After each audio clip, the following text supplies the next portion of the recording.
their comfort zone na they have this early game, sabihin natin early game heroes that can fight. Your team At is kapag picking. nakuha nila yung top turret, dito ng PSO, let's stop that. Huwag natin ibigay yung madaling mag-push and then just control. Kung ano man yung dapat control sa side ng BRE. Yeah. So now, ano ba ang mga available na heroes natin dito?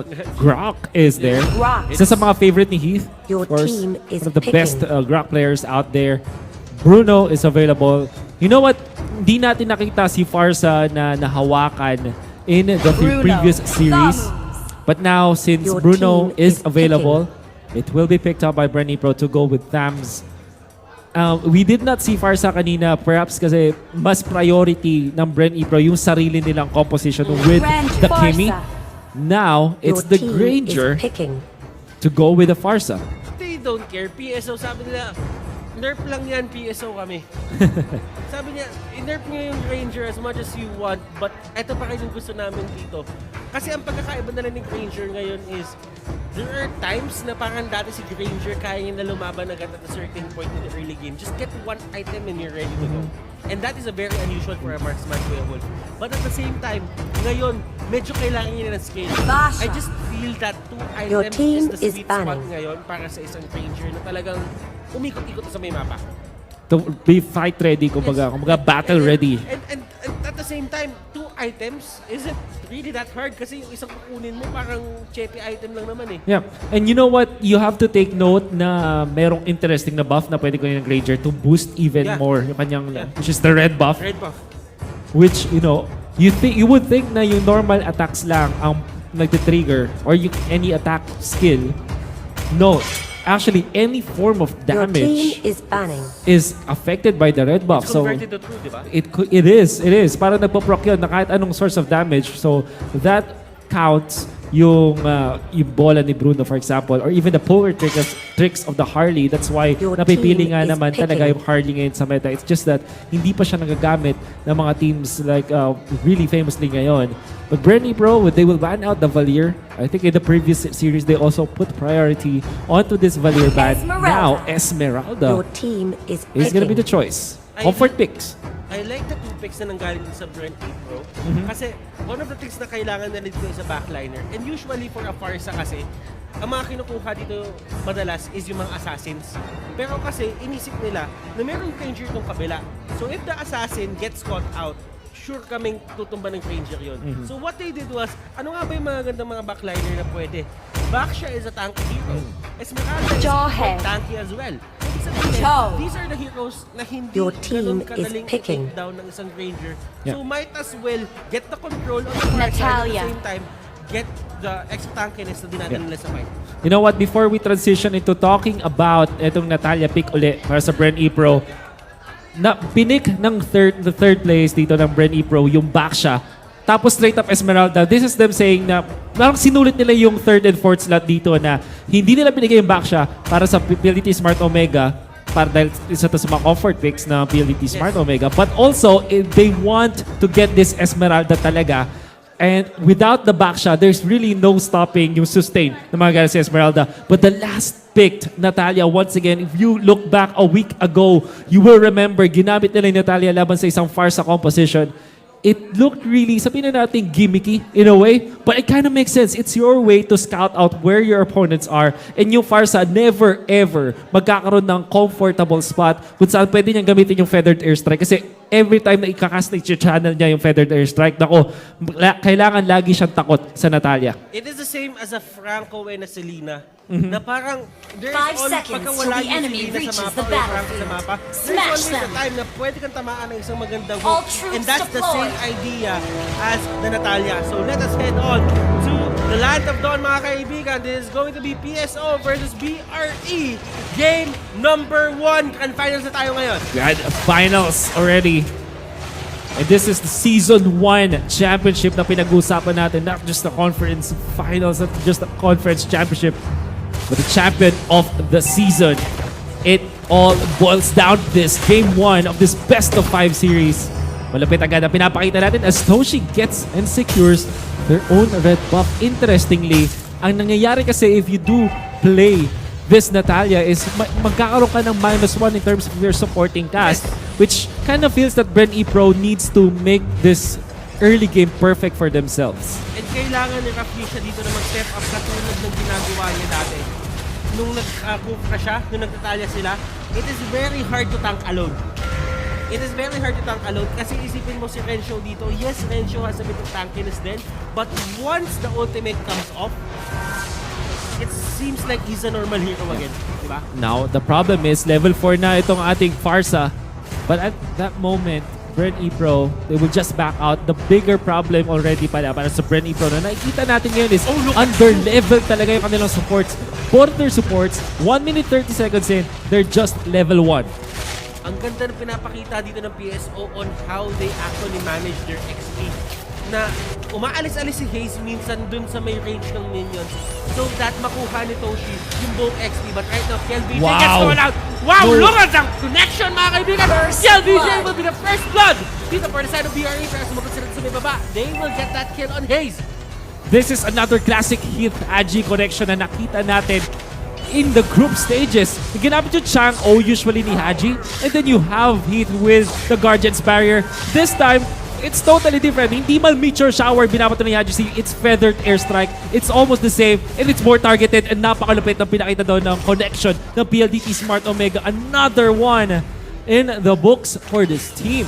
Ako, ang tawag ko doon checkmate technique kasi kahit anong gawin mo, hindi ka na talaga makakatakas. But that is the way of the dragon for Kenji, and they will secure that kill on Raflisha. But onto the middle lane, Heath dito mga kaibigan, kabutikan mahuli.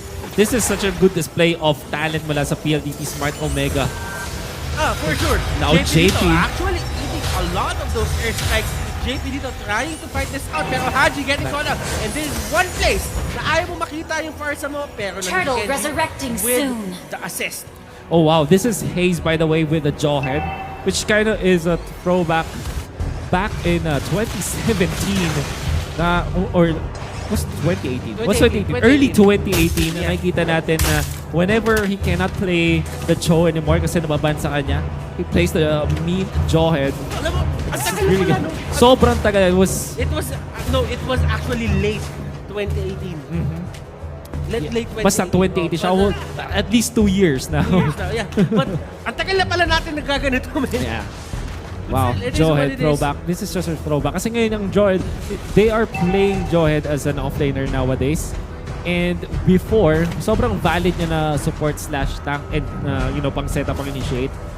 It's not that tanky anymore, but I guess with Hayes, kakausap natin, kita mo naman yung setup na yun with the ejector, and he might even survive this. Surviving for long enough for JP look to at be JP. able to take it.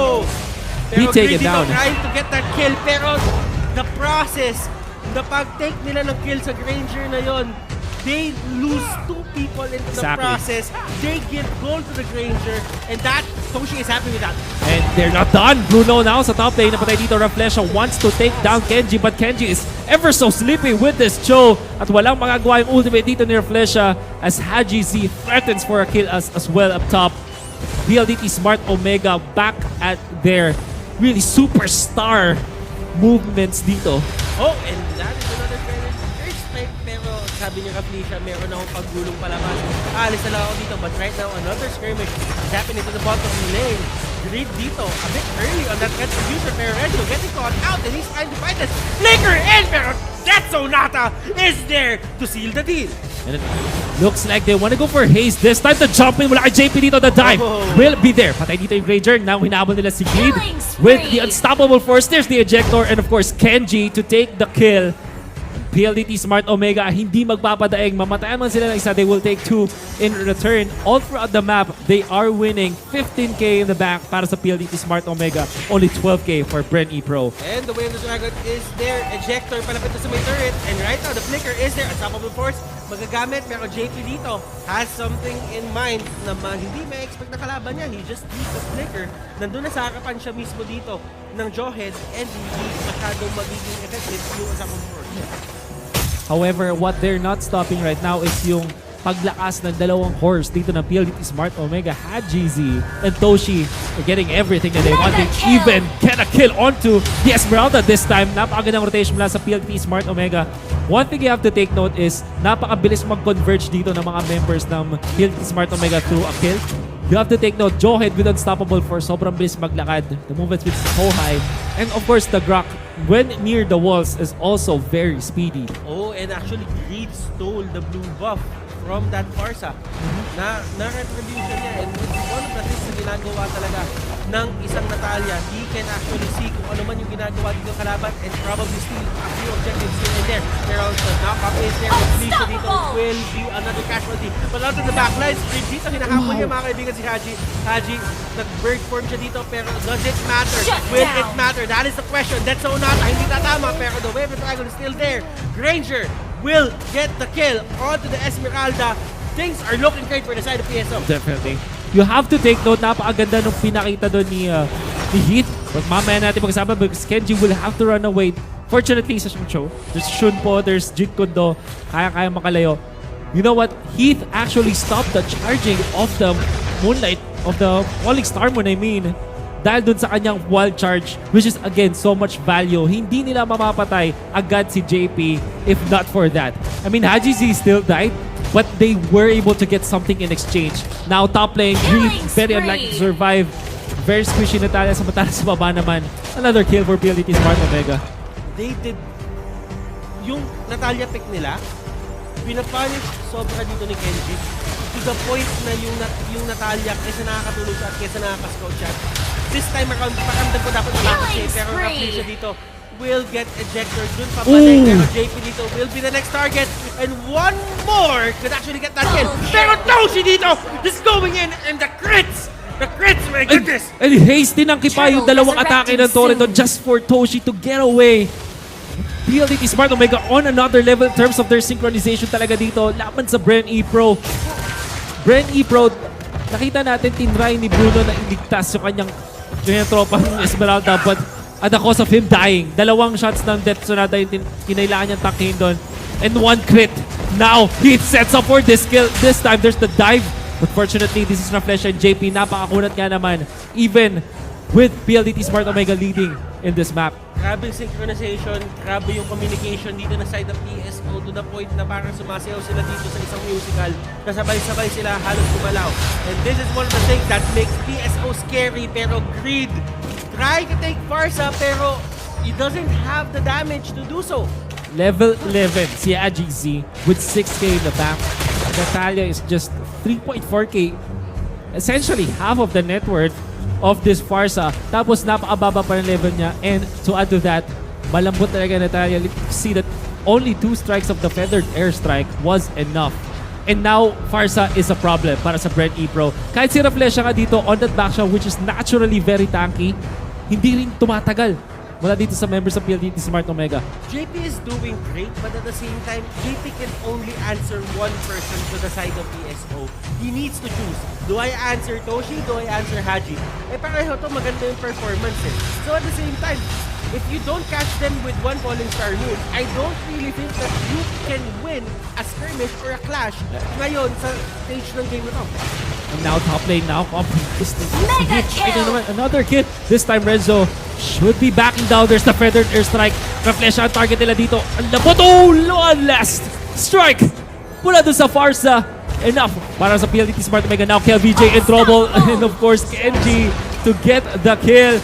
How can they defend with 2 very squishy heroes this time? Renzo is a Thabs. Pero at this point, hindi niya kaya to. Naku po, yun na naman. Huling-huli. PLDT Smart Omega, masterful performance laban sa Bren Epro. There's the wipe and there should be game. PLDT Smart Omega to take